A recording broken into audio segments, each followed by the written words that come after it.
ইনসান মা আকফারো, মানুষ ধ্বংস হয়ে যাক, নাউযুবিল্লাহ।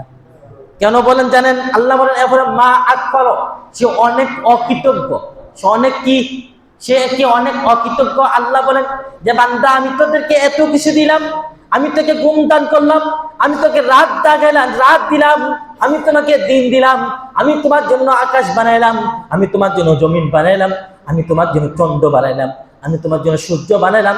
এত কিছু বানানোর পরও বান্দা তুমি চিন্তা করো না এই আকাশ দিয়েছেন কে, জমিন দিয়েছেন কে, সব কিছু দিয়েছেন কে। তুমি যদি ফিকির করতা তাহলে তুমি আমার আল্লাহ আমাকে ইবাদত করতা, আমার ইবাদত করতা, আমার গোলামি করতা, আমাকে বলতা না, ঠিক নেই?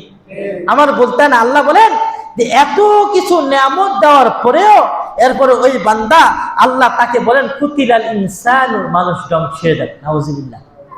কেন ধ্বংস হয়ে যাক? তাকে আমি এত কিছু দেওয়ার পরও মা আকফারো, সে অনেক অকৃতজ্ঞ। ও আমার শুকরিয়া আদায় করে না। আমি বান্দাকে এত কিছু দেওয়ার পরও সে আমার শুকরিয়া আদায় করে না। যদি আমার শুকরিয়া আদায় করতো তাহলে সে মসজিদে এসে নামাজ পড়তো, ঠিক নেই? সে মসজিদে এসে নামাজ পড়তো। এরপর আল্লাহ বলেন মানুষ তুমি তোমার দিকে তাকিয়ে দেখো, মিন আইয়ি শাইইন খালাক, সে চিন্তা করে না তাকে কোত্থেকে সৃষ্টি করেছে।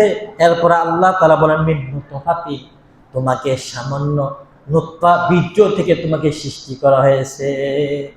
সামান্য একটি নাপাক পানি থেকে তোমাকে আমি সৃষ্টি করেছি। ওই নাপাক পানি থেকে, যে নাপাক পানি বের হলে তোমার মার গোসল ফরজ হয়ে যেত, তোমার বাবার গোসল ফরজ হয়ে যেত, ওই গান্দা পানি থেকে আমি আল্লাহ তোমাকে সৃষ্টি করেছি। আর তুমি এই গান্দা পচা পানি থেকে সৃষ্টি হইয়া মানুষ তুমি আজকে এমন দাম্ভিকতা করো, এত অহংকারী করো, যাকে তোমার উপর আর কেউ নেই, ঠিক নেই?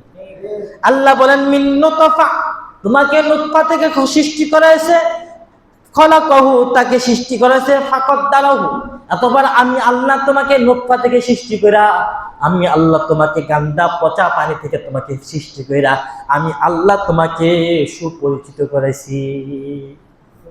আল্লাহ আমি তোমাকে সুপরিচিত করেছি। আমি আল্লাহ তোমার হাত যেভাবে দেওয়ার সেইভাবে দিয়েছি।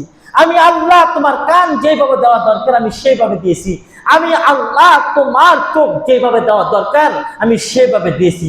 বান্দা আমি ফাকদ্দার, অতঃপর আমি তোমাকে সুপরিচিত করেছি, মানুষের সামনে তোমাকে পেশ করেছি। এরপর আল্লাহ বলেন সুম্মাস সাবিলা ইয়াসসারা, অতঃপর আমি তার জন্য রাস্তাকে সহজ করে দিয়েছে। সুবহানাল্লাহ বলেন।